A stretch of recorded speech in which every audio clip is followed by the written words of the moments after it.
You're listening to Systemic Error Podcast. The failure was designed.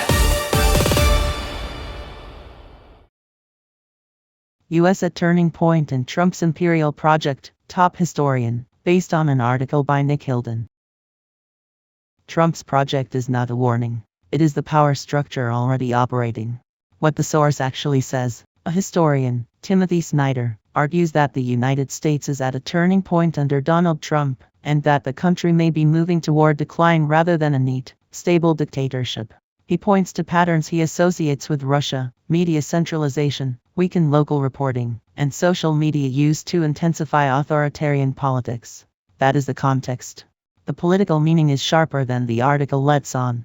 Power is the point. The relevant question is not whether Trump will succeed in building a perfect tyranny. The question is who already has institutional power and what they are doing with it.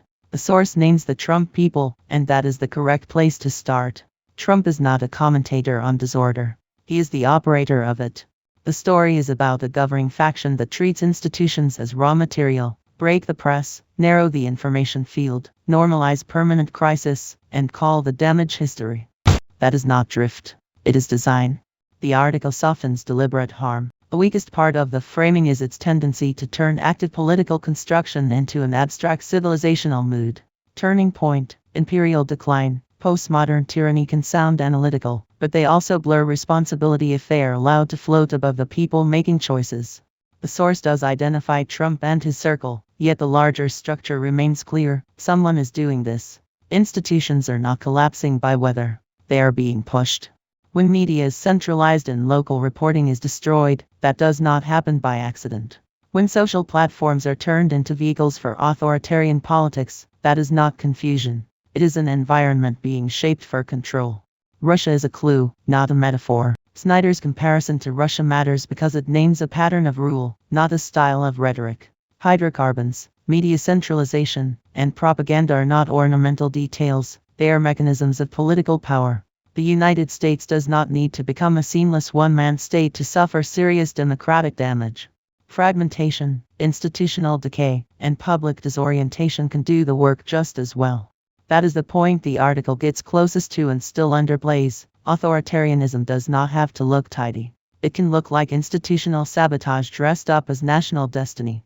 Decline is still a political choice. Snyder's notion of an imperial turning point is useful because it strips away the fantasy that American power is eternal or self-correcting. The question is what comes next: rebuilding through democratic accountability, or falling into competition, scapegoating, and internal fracture. The source frames this as a historical moment. It is also a test of whether political actors can stop treating damage as abstraction and start naming the people who caused it. Trump's project is not merely to win. It is to degrade the conditions in which opposition, truth, and shared civic reality can survive. The larger pattern. This story is not really about one historian's warning. It is about how authoritarian politics works in plain sight: capture the narrative channels, punish local accountability, turn public confusion into cover, and make decline look like fate. That is the pattern. The democratic answer is not nostalgia for an older empire or a sentimental faith in institutions that have already been battered.